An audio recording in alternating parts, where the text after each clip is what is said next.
everybody, it's Cyndi Casemier at C2C Gallery, and today you are in my studio. So I think what I'll do first is I'm going to just flip this around for a minute and show you globally what I work in. And it's a mess right now because we're in the middle of making, and I made glazes outside yesterday. So let me shift this around and you're gonna go, oh my goodness, this lady who is always so neat and tidy works in a messy place. So this is my studio. Those are the glaze buckets there, and some little glazes, and my beach glaze is up there high. And so behind that rolling door is my big gas kiln. And then this is a pug mill. This is what takes the scraps of my clay and it puts it in one end and reconstitutes it and puts it out the other end. Big wok for glazing plates, and a big mold for making platters. And then this is a slab roller. It's kind of like a press, if you want to say, that will roll things out. Now I'm going to make you a little dizzy, I'm sorry. Here's where I throw on the potter's wheel. There's the antique wheel that used to be in the front window at the gallery. And now I'm going to get you just a little bit dizzy here. But I'm gonna now put it back down. I'll swap it back around to me. Hi. And I thought I'd show you some things I've been working on. So, you know my tumblers that I make that are these, and they come in blues and dark blues and browns and gold, and this is the Chino glaze. This is carbon trapping that gets caught in the glaze as it's firing in the kiln. You never know how it's gonna fire. Our birds in the sky, sun, and this glaze right here. This has our Lake Michigan beach sand from West Michigan in the glaze. These cups can go in the microwave, they can go in the dishwasher. We've tested them, we've abused them, and they're made out of porcelain. But let me show you what this guy looks like when it's in process. So this is what porcelain looks like as it's drying. This is still fairly wet. Excuse me, I could almost still bend it a little bit. It hasn't changed color, so I could actually take a sponge, get it all wet, and wrap it in plastic, and I could actually change the shape on it one more time. And it's got a finger rest, and this will shrink 14% by the time it's fired twice. So let me put this back under wraps. Oh, wait, where was this one? I don't know. Anyway, all right, so another thing. All right, so these trays that I make, these little trays, they're very sweet. So this one was time passages, marks for the days of the month, and how are you going to spend your days. Just kind of a simple, quiet way of marking time. And if you live or visited West Michigan, we have these tall lodgepole pines, and I have a whole backyard of them. So a lot of times I like to put something that would remind you of those tall pines in my clay work. Sand, water movement, and the way they're finished, they look a little Asian.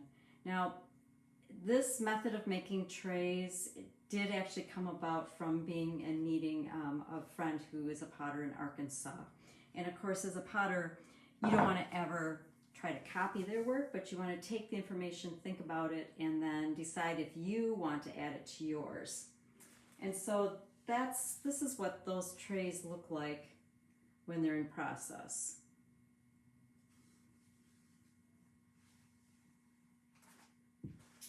And here's a stamp that I made out of porcelain. And that's my lodgepole pine tree. I'll use this for making my waves. And then let me show you some of, oh, I know, okay. So this big bowl is on our website. And I have to tell you, the picture doesn't do it justice. it's a really nice big bowl. You can tell by the size of it. The slope is really nice. And I wanted to keep it simple. So here's the thing I believe.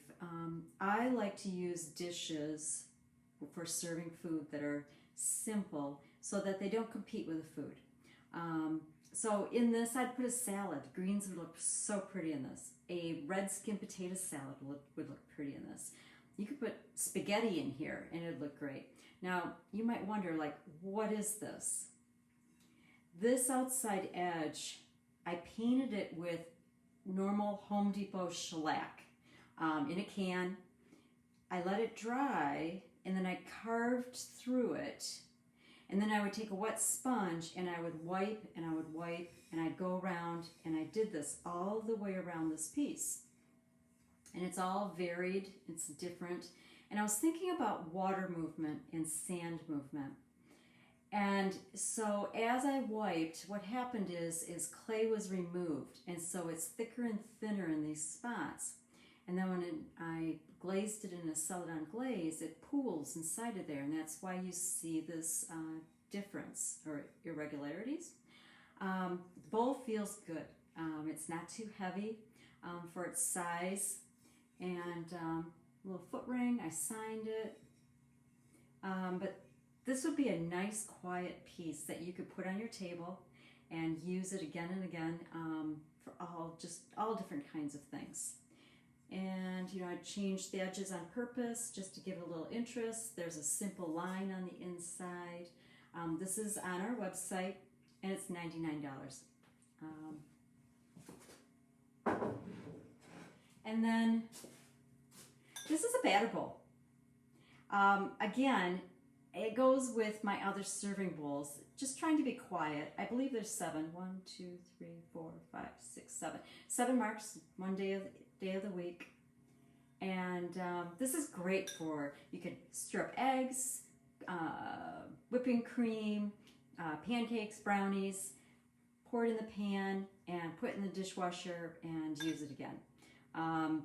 This is just a great little bowl. I've got 2 sizes, and this would make a nice gift. I can't remember how much this little guy is. So I thought I'd show you my mugs. Again, I hold my mugs like this. Some people hold them like this. And I like just quiet little details. Sand movement, days of the week, time passages. How are you going to start your day? How are you going to spend your day? This is a sunset stamp that I made. So it's the sun coming down of waves.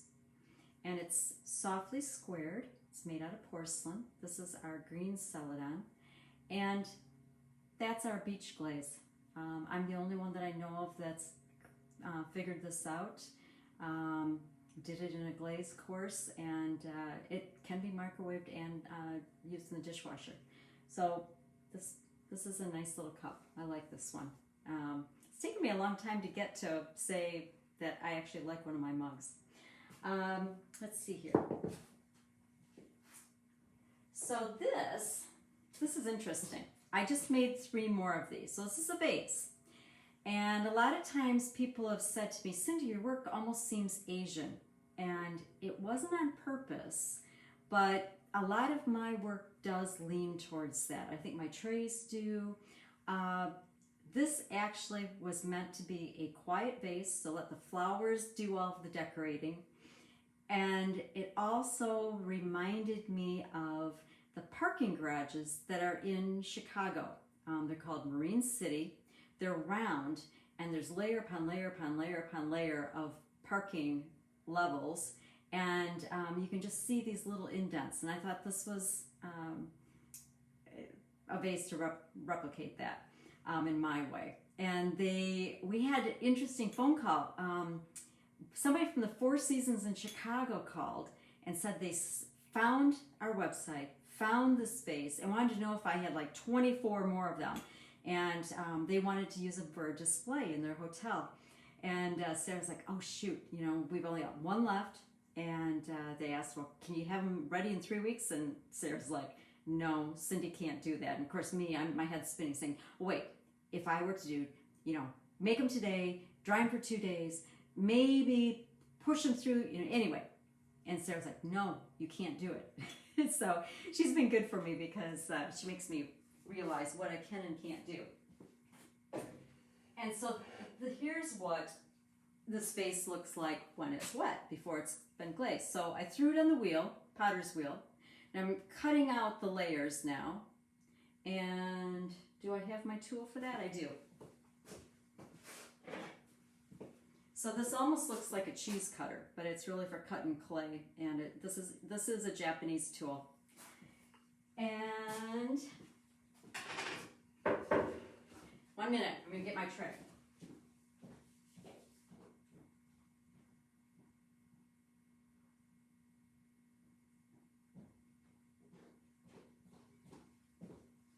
Sorry about that. So this tray, I think it's a fun piece. So it's lodgepole pine, our sun, 1, 2, 3, 4, 5. Well, there's not 7, but I'm thinking about waves, water movement. And the other thing I like to do with these trays is I like to make these feet that, to me, and don't ask me why, they remind me of the Asian ceramic pillows. So if you go to the Art Institute in Chicago, there's these ceramic pillows that you can find from, 500 AD. And these women, when they had the geishas had the fancy hair, they would lay on these ceramic pillows so it wouldn't mess up their hair. So when I saw those, I went, oh my gosh, I'm going to use those for the feet on my platters. So this platter would sit like this. It's fairly large. I think it's about 12 by 15. And it's in a chino glaze that's somewhat orange. And then this little sweet bowl goes with it. It's just a quiet little bowl that, believe it or not, it's the same glaze. It just fired differently. And then people have been asking about my houses. So we have it's a darling, cute little house. I could never replicate this firing again. I just love the textures, the textured roof. This was a chino glaze. It's called Malcolm Davis Chino. Never know how it's going to turn out. This would be so cute in a grouping. And then this one also. I couldn't get this to happen again. At first I didn't like this house, but now I really do because I just think it's really interesting. Nothing wrong with the glaze. That's just what happened. And then here's a smaller one. Isn't it cute? Okay, so then I've had people asking me, Cyndi, would you make these buildings and make them so that we could put flowers in them? So I made what you call a flower brick. You could put 1, 2, 3 stems out of this.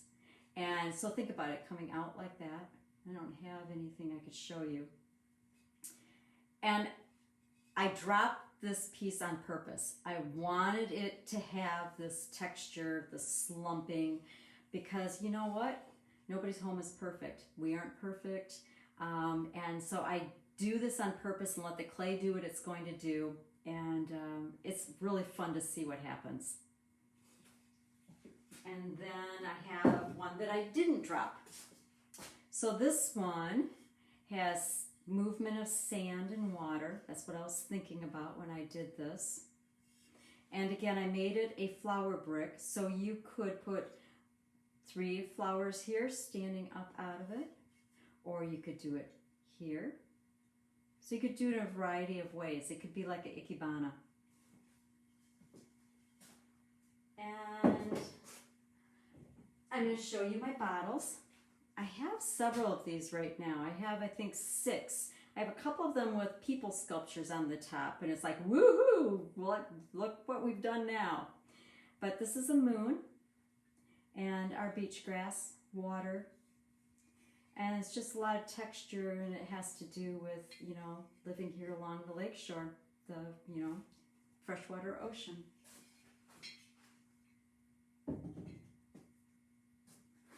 And I think what I'm going to do next is I'm going to take this, I'm going to flip it around again, and I'm going to make you a little dizzy. I'm sorry about that. I want to show you these buildings. So I've been making these tall buildings that remind me of San Gimignano, Italy. And in Italy, they used to have these competitions between families to see who could build the tallest tower and live in it. And this is my take on it after being in Italy a couple times for clay courses. They could go outside. They could be inside in next to your fireplace on a hearth, in an entryway on a table. I just think they've got a lot of possibilities. And I think, so look at this. Aren't they kind of cool together? I like the grouping. So maybe this gives you some ideas for Christmas. I am going to be making, and I already have some made, of ornaments, and we're come up with ideas. I just kind of tested this the other day. We're going to talk more about it tomorrow, and it's going to be called Joy Drop Boxes. So go on the website c2cgallery.com and check it out. What we're thinking is, everything's strange right now, and wouldn't it be nice to give someone that you care about just a surprise? It could be $35, $55, $100. We'll put together a box. We will deliver it for free within 30 miles of zip code 49417, so Grand Haven. Or we'll ship it, and we'll put other things in it. So say, give someone like a handmade mug. Go to Fortino's and we'll add a bag of their coffee. So you tell us your favorite flavor, breakfast blend, medium, dark roast. We'll add it, make it look really pretty, and deliver it. We could do a vase, and you could do a gift certificate to say Grand Haven Garden House's Floral Shop. We could do Blueberry Haven's treats and add it in with a bowl, or Fortino's peanuts. But we're coming up with all different kind of ideas that you could give a handmade piece that's from our website, so you could choose anything that we have, and we'll include other local West Michigan items, and just give somebody a little smile, some joy, and let them know that you're thinking about them. So I hope you have a good day. I hope you enjoyed me doing a crazy little thing here, and we'll see you again next week. Take care. Bye.